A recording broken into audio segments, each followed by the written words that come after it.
that had to do with the one Saturday recording we had at a hellhole studio. It was a really bad day, and I think very unfairly, honestly, unfairly, Johnathan became something of a scapegoat for what went wrong that day, and he was, shall we say, released.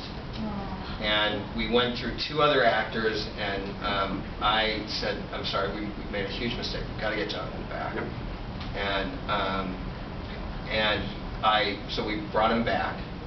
You fired my Johnny? Let me make this clear. I did not.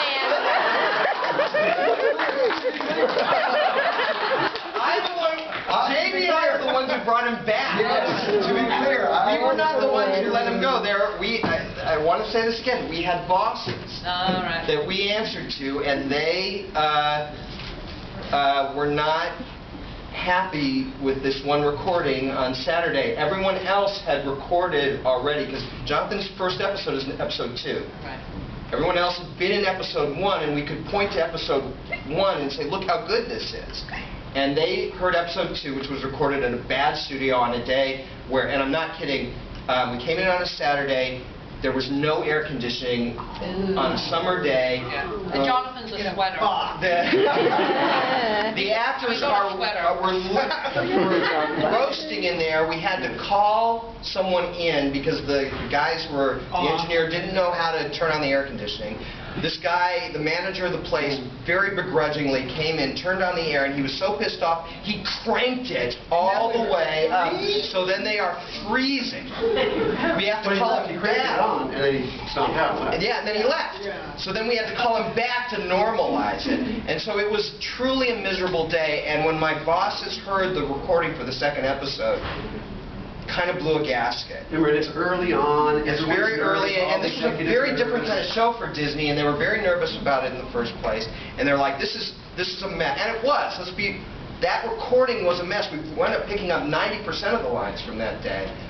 The whole day was a mess. The problem was that there were certain people who were looking for a scapegoat. Not me, not Jamie, but our bosses, who said obviously there's a problem here. We could point to all the other actors who had recorded on the episode 1 already, including Elisa, because she has that little bit at the very beginning, and Demona, and Goliath, and Brooklyn Lakes and Broadway, Hudson. Everyone had all performed in episode 1, and episode 1 sounded great. But episode 2 was a disaster, and the only new element was Johnathan, and so they chose to blame him. He also had a very big role in it. He had a very big role in the episode. It was a miserable day. They chose to blame him, and they got rid of him. We went through 2 other people, both very good actors, but just wrong for the role. And I said, I wouldn't say wrong for the role. I'll just say they weren't. Frakes. Frakes had such a specific, incredibly subtle, Santos had this whole, and again, this was a difficult thing to find. It's such a fine line to walk. He's like a Kennedy, who's, he's a sort of wonderful guy who's ultimately really evil, but you can't help but like him. Yeah, he's incredibly charming, but he's ultimately evil, again, kind of like Tom. Anyway, so everyone else did a good job, so no one had that magic combo that Frakes had. So Frakes was fond of pointing out that, as Marina pointed out, actors of this caliber should not have to come in and read for the likes of us. But everyone had to read. That was the only way that Disney was going to sign off on anybody. And so Frakes came in to read, and the way he usually tells the stories, someone asked him, so how'd you get the role, Mr. Frakes? So I auditioned, and then auditioned. And then I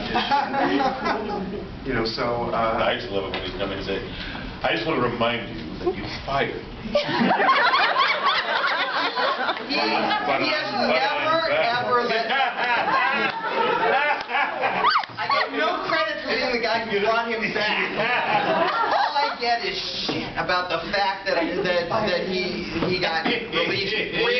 But again, like Tommy said, because you got to keep your actors down, know that.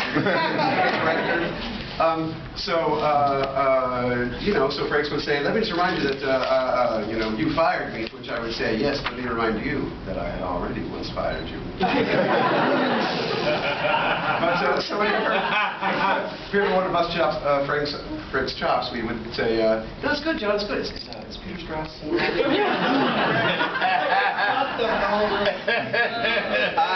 Everyone, this is Elisa Gabrielle.